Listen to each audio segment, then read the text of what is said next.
हमें लगा था कि 25-30 साल के बाद वोटों की सौदागरी कुछ बंद होगी, लेकिन अभी तक बंद नहीं है। कभी तो आप लोग निकलिए उससे बाहर। ये देश बदल रहा है और उनकी संख्या देख रहे हैं। कांग्रेस कहां थी, कहां चली आई? अखिलेश जी देखिए आप, राजीव गांधी को 400 सीट मिली, शाहबानों में वो इन लोगों के सामने झुके। उसके बाद आज तक कांग्रेस को बहुमत नहीं मिला। याद करिए आप, देश की हवा कहां बह रही है समझिए अखिलेश बाबू। नरेंद्र मोदी जी को एक बार पूर्ण बहुमत मिला, दूसरी बार पूर्ण बहुमत मिला। आप लोगों ने संविधान का कुछ मिसलीड करके, धोखाधड़ी करके यूपी में कुछ गड़बड़ किया, जनता को समझ में आ गया तो हरियाणा जिता दिया, फिर आपके महाराष्ट्र जिता दिया, फिर दिल्ली जिता दिया और अब बिहार भी जिताने वाले। निश्चित रहिए आप। माननीय अध्यक्ष जी, मैं बहुत कृतज्ञ हूं कि मुझे इस महत्वपूर्ण बिल पर बोलने का अवसर दिया गया है। सर, मैं विपक्ष की बात सुन रहा था, मुझे उनके तर्क को समझने में थोड़ी कठिनाई हो रही है। वक्फ बिल में संशोधन होना चाहिए, लेकिन नहीं भी होना चाहिए। ये दोनों तर्क कैसे चलेगा? सबसे पहले बात थोड़ा संविधान की कर लेते हैं। आजकल लाल किताब बहुत घूमती है, जब भी कोई विषय होता है संविधान की लाल किताब दिखाते हैं। सर, हम संविधान की हरी किताब लेकर के आए हैं जो संसद में रखी हुई है, तो मैं इसी को दिखाऊंगा आज। सर, भारत के संविधान के मौलिक अधिकार में धारा 15 है। धारा 15 में लिखा हुआ है कि महिलाओं के साथ कोई विभेद नहीं होगा और सरकार महिलाओं के विकास के लिए कानून बना सकती है। तो अगर यह वक्फ बिल देश की खवातीनों के विकास के लिए, वक्फ में उनकी भूमिका के लिए यह कानून लाया जा रहा है, तो यह कानून गैर संवैधानिक कैसे हो गया भाई? सर, संविधान की धारा 15 में यह भी लिखा हुआ है कि सामाजिक रूप से पिछड़े वर्ग के लोगों के विकास के लिए सरकार कार्रवाई कर सकती है। यह सच्चाई है। Honorable member, please. मैं जिस प्रदेश से आता हूं, Honorable member, please be seated. Honorable member, sir जरा लोगों को बैठा please be दें। seated. Honorable member, जरा बैठ जाए। Honorable member, मैं भी आग्रह करूंगा। sit back to the chair. Please be seated. Venugopal जी, जरा मैं बोल रहा हूं, आप भी सुन लीजिए। Mister Venugopal, Yes. Mister Venugopal ji, I am speaking, kindly have some attention to me. बैठिए। सर, मैं ये कह रहा था कि मैं जिस प्रदेश बिहार से आता हूं, वहां बहुत सारे पिछड़े मुसलमान हैं। उत्तर प्रदेश में भी हैं, पसमंदा कहते हैं हम, कई कैटेगरी के हैं। उनको वक्फ के मैनेजमेंट में अवसर नहीं मिलता। और अगर संविधान की धारा 15 के आलोक में इस बिल में इस बात का प्रावधान किया जा रहा है कि पिछड़े मुसलमानों को भी वक्फ में जगह दी जाएगी, उनको जगह दी जाएगी, तो परेशानी क्यों है इनको? और सर, जहां तक सर सवाल है सर, मैं ये बताना चाहता हूं कि संविधान की दुहाई का जवाब मैं संविधान से ही दे रहा हूं। ये वक्फ में जो संशोधन हो रहा है वो मौलिक अधिकार की धारा 15 में उसकी अनुमति मिलती है। अब सर, धारा 25 की बात की गई सर। अब हमारे विपक्ष के उपनेता को मैं सुन रहा था, आपने धारा 25 का जिक्र किया, तो धारा 25 का क्लॉज 2 भी पढ़ लीजिए मेरे साथ। सर, मैं आपके सामने पढ़ना चाहता हूं। Nothing in this article shall affect the operation of any existing law or prevent the state from making any law regulating or restricting any economic, financial, political or other sectoral activity which may be associated with the religious practice. तो अगर वक्फ की जमीन बर्बाद हो रही है, अगर वक्फ की जमीन लूटी जा रही है, अगर वक्फ की जमीन हड़पी जा रही है तो संविधान की धारा 25 ये अधिकार देता है कि कानून बन सकता है। तो कृपया करके कोई अगर आप धारा संविधान की कोट करते हैं तो पूरी की पूरी कोट करें। सर, मैं प्रावधानों पे आने के पहले एक और बुनियादी बात उठाना चाहता हूं। वक्फ के माने क्या है सर? माननीय मंत्री जी ने विस्तार से बताया है। Waqf is not a religious body. Waqf is just a statutory body. वो कोई धार्मिक संस्था नहीं है, वो सिर्फ एक वैधानिक संस्था है। सर, दूसरा सवाल आएगा सर। अच्छा, आप अपने पारी का इंतजार करिए ना। You are a very eloquent speaker, I know, wait for your turn. Sir, इसी से एक और सवाल उठता है सर, मुतवल्ली की क्या भूमिका होती है? आज मैं चाहता हूं इस बात को सदन में रखूं और सदन के माध्यम से देश में जाए। सर, मुतवल्ली को सिर्फ मैनेजर बोलते हैं सर, और ये मैं नहीं बोल रहा हूं, मैं इस्लामिक लॉ के एक बहुत बड़े scholar, Mulla law of Mohammedan law, इस किताब के मैं 3 लाइन कोट करूंगा sir. Mulla principle of Mohammedan law, M Hidayatullah जो भारत के पूर्व मुख्य न्यायाधीश थे, उन्होंने इसको लिखा सर, बहुत बड़े जूरिस्ट थे। और मैं इसके सिर्फ एक पैराग्राफ को पढ़ूंगा sir. Para 202, मुतवल्ली, under the Mohammedan law, the moment a waqf is created, all rights property pass on the waqif and vested in the Almighty. The mutawalli has no right in the property belonging to the waqf. The property is not vested in him. He is not a trustee. He is merely a superintendent or a manager. तो मुतवल्ली साहब ये 8 लाख की property के खाली manager हैं। और क्या हो रहा है? तो क्या सरकार खामोश है? अगर वक्फ देने वाले की प्रॉपर्टी लूटी जा रही है तो क्या खामोशी चलेगी सर? ये तो नहीं चलेगी। सर, कुछ और मैं बुनियादी सवाल उठाना चाहता हूं सर इस बहस में, जो उठना चाहिए। ये 8 लाख संपत्ति है, इसमें कब्रिस्तान भी होंगे, इसमें मस्जिद भी होगी सर। आज मैं ये सवाल इस संसद के सामने उठाना चाहता हूं, कितने स्कूल बने वक्फ की संपत्ति पर? कितने अस्पताल बने वक्फ की संपत्ति पर? कितने स्किल सेंटर खुले वक्फ की संपत्ति पर? कितने अनाथालय खुले वक्फ की संपत्ति पर? कितनी बेवा विधवा बेटियों बहनों को सिखाए गए सिलाई कढ़ाई जीने का तरीका, गिनतियों पर भी आएगा सर। तो ये बार बार जो वक्फ की बात बोलते हैं, अगर आज इस कानून के द्वारा वक्फ की जमीन को रेगुलेट करके उसकी प्रॉपर्टी में फंडिंग अच्छी आए और उस जमात के लोगों के लिए इसका विश्वास बढ़े, तो इनको परेशानी क्यों होती है सर? सर, इस परेशानी की मैं वजह समझता हूं सर, और अब मैं इस परेशानी की वजह पर आ रहा हूं। दिल से तो कहते हैं कि हम चाहते हैं संशोधन हो, लेकिन राजनीतिक मजबूरी इनके पैर पीछे खींचती है। सर, बहुत सालों से राग वही है, सुर वही है, तीखापन वही है, भाषा वही है।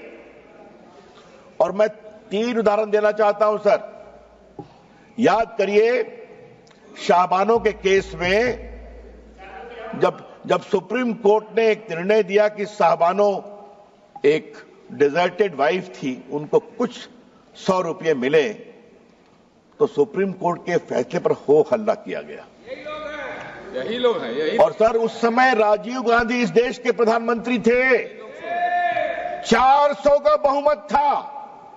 मात्र एक बेवा मुस्लिम 75 साल की महिला को कुछ 100 रुपये दिए गए, क्या हंगामा खड़ा कर दिया गया। और सर, आज जब मैं शाहबानों पर बात कर रहा हूं सर, तो मुझे अपने दोस्त आरिफ मोहम्मद खान के बारे में कुछ बोलना है सर। वो आपकी सरकार में मंत्री थे। उनका 2 दिन ऐतिहासिक भाषण हुआ था इसी सदन में कि सुप्रीम कोर्ट का फैसला अच्छा है। एकाएक हंगामा गया, राजीव गांधी हिल गए, डोल गए, कहे तुम वापिस हो जाओ, हम कानून ला रहे हैं सुप्रीम कोर्ट के निर्णय को उलटने के लिए। ये भी हमने देखा है ना सर। शाहबानों के बाद यात्रा आती है साराबानों तक सर, 3 तलाक पर। 3 तलाक को लेकर सर इतनी परेशानी थी, मुस्लिम महिलाएं गई थी कोर्ट में, और सर मैं हाउस में आज कहना चाहता हूं 2 साल तक इनकी सरकार ने सुप्रीम कोर्ट में जवाब नहीं फाइल किया ताकि मामला लटकता रहे। और आज सर मैं बड़े गर्व के साथ कहता हूं कि जब 14 में सरकार आई तो मैं माननीय प्रधानमंत्री जी ने मुझे कानून मंत्री बनाया था, तो फाइल आई कि सर का जवाब फाइल करना है, सुप्रीम कोर्ट डांट लगा रहा है। तो मैं गया प्रधानमंत्री जी के पास, तो उन्होंने कहा जाओ कोर्ट के अंदर और कोर्ट के बाहर खड़े हो जाओ कि नरेंद्र मोदी की सरकार 3 तलाक की पीड़ित महिलाओं का खड़ी है। सर आज मैं all India Muslim personal law के बारे में कुछ कहना चाहता हूं, बोर्ड के बारे में। सुप्रीम कोर्ट में जब 3 तलाक के मामले की सुनवाई चल रही थी, तो all India Muslim personal law board ने कहा कि आप फैसला मत करिए, हम एक निकाहनामा बनाएंगे और पूरे देश में घुमाएंगे कि निकाह करते समय 3 तलाक नहीं दोगे, ये शर्त रखोगे। सर याद करिए कानून बना, इसी all India Muslim personal law board ने पूरे देश में 3 तलाक के खिलाफ एक बहुत बड़ा आंदोलन करने का, उकसाने का काम किया। ये भी, और ये लोग सब लोग खड़े हो गए, सब लोग खड़े हो गए। सर तीसरा मामला धारा 370 की समाप्ति का, यही बिल आया था ना सर, माननीय गृह मंत्री बैठे हैं ना, हिम्मत दिखाई थी ना, सब लोग एक थे ना। देश टूट जाएगा, देश में आग लग जाएगी। आज 370 समाप्त हो गया, आज कश्मीर का विकास हो रहा है, जम्मू का विकास हो रहा है, पूंजी निवेश हो रहा है। और सर याद करिए अभी जो चुनाव हुआ है, एक भी बूथ पर रिपोल नहीं हुआ जो उमर अब्दुल्ला की सरकार बनी है।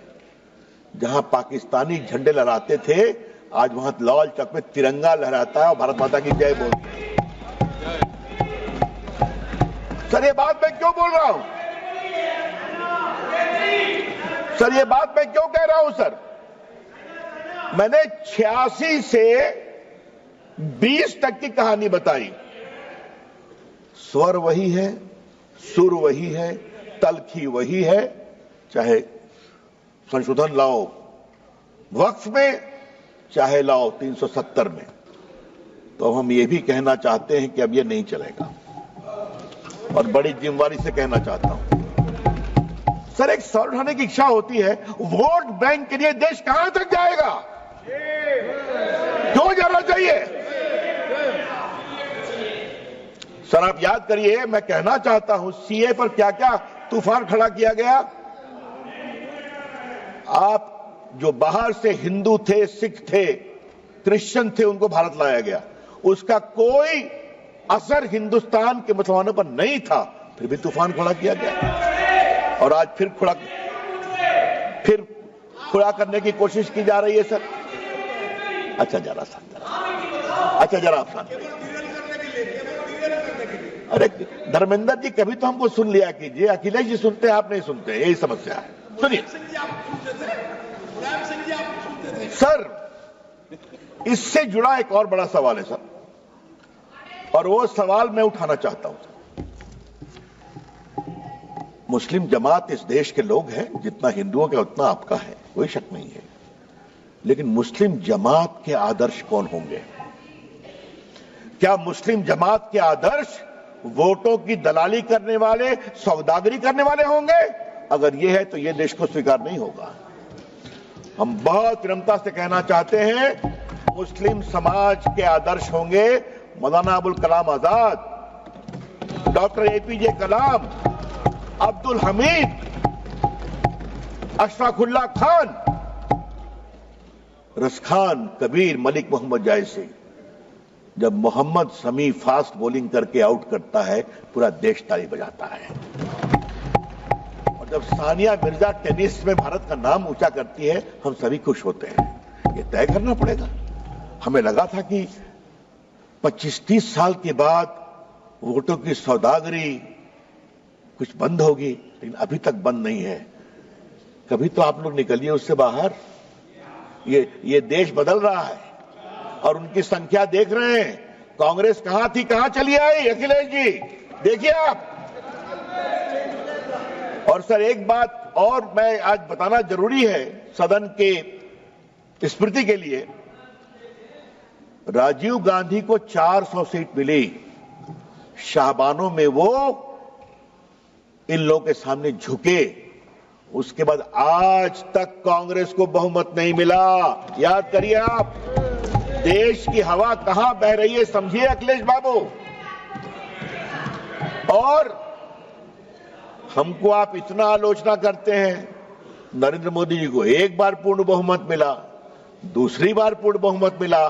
आप लोगों ने संविधान का कुछ मिसलीड करके धोखाधड़ी करके यूपी में कुछ गड़बड़ किया, जनता को समझ में आ गया तो हरियाणा जिता दिया, फिर आपके महाराष्ट्र जिता दिया, फिर दिल्ली जिता दिया और अब बिहार भी जिताने वाले, निश्चित रहिए आप।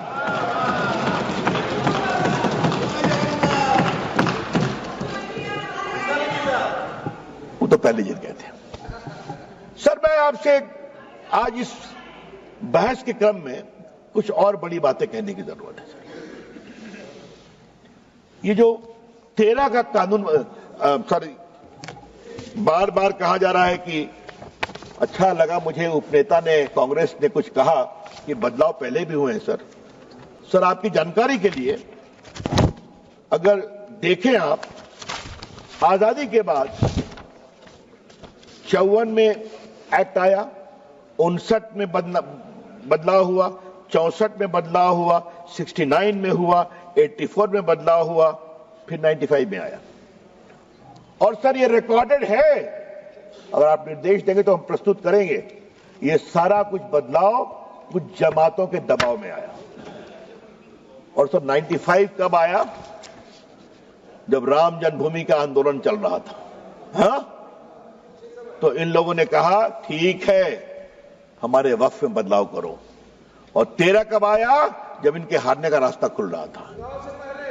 सर जब आप इस तरह से कानून में बदलाव करते हैं तो आपकी मंशा अक़लियत की सेवा करना नहीं है, आपकी मंशा अपने वोट का इजाफा करने की है। फिर भी आप हार जाते हैं, तो फिर भी नहीं समझते। सर अब मैं इसकी आवाज मैं सुन रहा हूं, अपने प्रदेश की है क्या? चलिए, आपके मित्र की बेटी आपके मित्र की बेटी। सर अब मैं कुछ संपत्ति पर आता हूं। ये 8 लाख संपत्ति है, दुनिया की सबसे बड़ी संपत्ति है सर। और सर मुतवल्ली उसको मैनेज करता है, मैंने दिखा दिया, वो मैनेजर है। मैनेजर की अकाउंटेबिलिटी होती है कि नहीं? और सर मैं पटना साहिब का सांसद हूं सर। हमारे क्षेत्र में गर्दनी बाग में सर एक सरकारी जमीन पर तालाब है जहां लोग छठ में अर्घ देते हैं सर। हाई कोर्ट में सरकार ने कहा कि यह सरकारी जमीन है और वहां से 5-7 किलोमीटर दूर एक कब्रिस्तान है, 1920 का रिकॉर्डेड। कुछ लोग कहते हैं ये हमारा वक्फ है, हर बार छठ में खड़े हो जाते हैं। फतवा में यही काम किया। अभी तो सर अभी तो 113 बात की गई दिल्ली की, मैं सुन रहा था, उन्होंने कहा जो फोर्ट विलियम है ना कलकत्ता में सेना का कमांड, वो भी हमारा वक्फ है। अब आगे तो कहेंगे कि पूरा हिंदुस्तान वक्फ है, क्योंकि हमारे यहां तो हमारे सम्राट हुए थे। क्या देश ऐसे ही चलेगा क्या?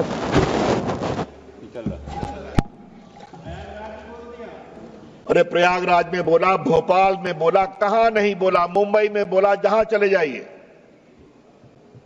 सर ये देश ऐसे नहीं चलेगा। और मैं माननीय मंत्री से आग्रह करूंगा, एक बार सदन को विस्तार से बताएं जिस तरह से वक्फ का दावा किया गया, उसका दावा करने वाले कौन थे। और थोड़ा गहराई में जाएंगे, हम लोग भी देश घूमते हैं, तो मैनेजर साहब की बिल्डर से सांठगांठ हो गई और वहां पर बिल्डिंग खड़ी हो जाती है। ये सच्चाई नहीं है क्या? वक्फ इसलिए नहीं होता है। इसलिए ये पूरा बदलाव सर जरूरी है सर। सर मैं एक बात और कहना चाहता हूं इस कानून के संदर्भ में। लेकिन उसके पहले सर हम एक बिहार के बड़े वरिष्ठ नेता को भी कोट करना चाहेंगे। और सर आपसे मैं आग्रह करूंगा, उनका नाम मैं बाद में पढ़ूंगा, लेकिन मैं चाहता हूं कि उनकी बड़ी विद्वता भरी टिप्पणी थी सर, वो सदन के सामने आनी चाहिए सर, वो बहुत जरूरी है। वो उस समय सर पार्लियामेंट में थे और उन्होंने कहा था कि पूरा लूट लिया है, पटना में भी लूट लिया है, एकदम वक्फ का कानून होना चाहिए। और सर वो नेता जो थे, जो उन्होंने ये बात कही सर, वो हमारे बिहार के पूर्व मुख्यमंत्री लालू प्रसाद जी थे। तो मेरे पास उनका कोट है, अगर आप कहेंगे तो निकाल के पढ़ दूंगा। अच्छा मैं लेकर दूंगा सर। किसने नहीं विरोध किया? और आज मैं विपक्ष को एक ही बात कहना चाहता हूं, कुछ तो दिल में झांकिए आप sir. I will take 5 minutes, I conclude. कुछ तो दिल में झांकिए आप कि अगर वक्फ की संपत्ति की लूट हो, हम खामोश रहें? इसको सख्त करना बहुत जरूरी है सर। एक बात उन्होंने बार बार कही कि पहले हाईकोर्ट को भी पावर था। High court did not have any direct power. High court चाहे तो कॉल फॉर कर सकता है या कोई कंप्लेन कर सकता है। लॉ में कोर्ट जाना मना था और ट्राइब्यूनल ने कैसे कैसे काम किया ये भी आप जानते हैं। तो आज यहां पर कोर्ट में भी आप जा सकते हैं। और मैं माननीय मंत्री जी को सलाह दूंगा, मैं 2-3 ट्राइब्यूनल की कहानी जानता हूं, कृपया करके ट्राइब्यूनल ठीक ठाक चले, सिर्फ सेटिंग गेटिंग नहीं हो। यह भी बहुत जरूरी है कि ट्राइब्यूनल में ईमानदारी से फैसला होना चाहिए। सर मैं आपसे इसलिए कहता हूं कि जो बार बार आज कह रहे हैं, मैं इनसे एक सवाल पूछूंगा, मैं चाहूंगा कांग्रेस के भी जवाब दे इसको। आज क्रिश्चियन समाज क्यों दुखित है कि वो चाहते हैं वक्फ में बदलाव हो?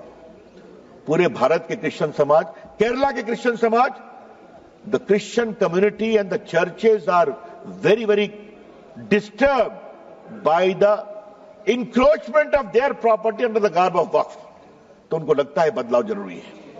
अखिलेश जी, आपको भी कभी सोचना ही पड़ेगा, कभी आपको भी सोचना ही पड़ेगा। हा? जिस तरह चल रहा है, उत्तर प्रदेश में भी बहुत से क्रिश्चियंस हैं आपके लखनऊ के आसपास, मालूम है ना आपको? अच्छा चलिए सर, 2-3 बिंदु बस देके अपनी मैं बात समाप्त करूंगा सर।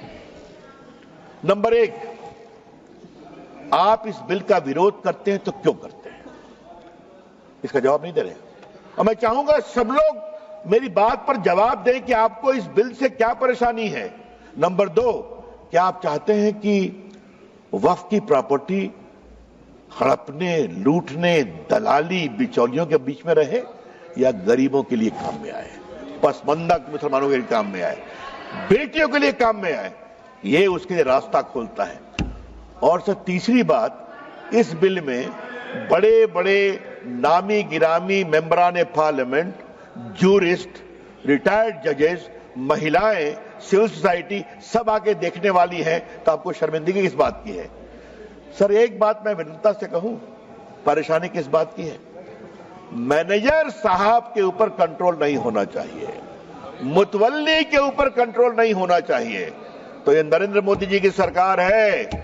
इसी all India personal law board ने क्या कहा अभी, जब आपके इफ्तार में नहीं जाएंगे, मैं नाम नहीं लूंगा, संजय जायसवाल समझ रहे हैं मैं क्या कहना चाह रहा हूं।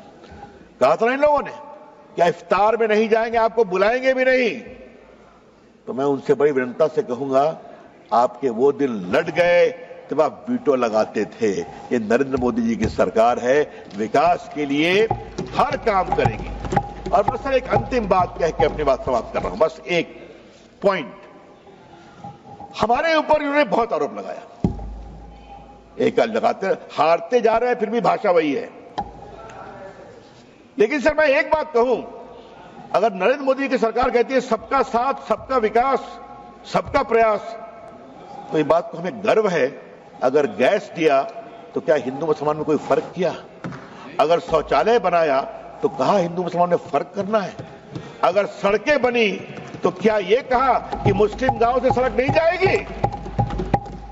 वोट दो या न दो, हम जब सत्ता में हैं तो पूरे हिंदुस्तान को एक नजर से देखेंगे। सर, जिस प्रदेश से हम आते हैं, जहां से गिरिराज जी भी आते हैं, वहां एक बहुत बड़ा चलता है मामला सर, इन्ने सड़क मत बनाही, यहाँ वोट ना मिले है ना। ये हम नहीं करते, हम सबको एक नजर देखते हैं, वोट दो या न दो। इसलिए कभी कभी आप कुछ तो हमसे सीखिए, ये देश के हित में है सर।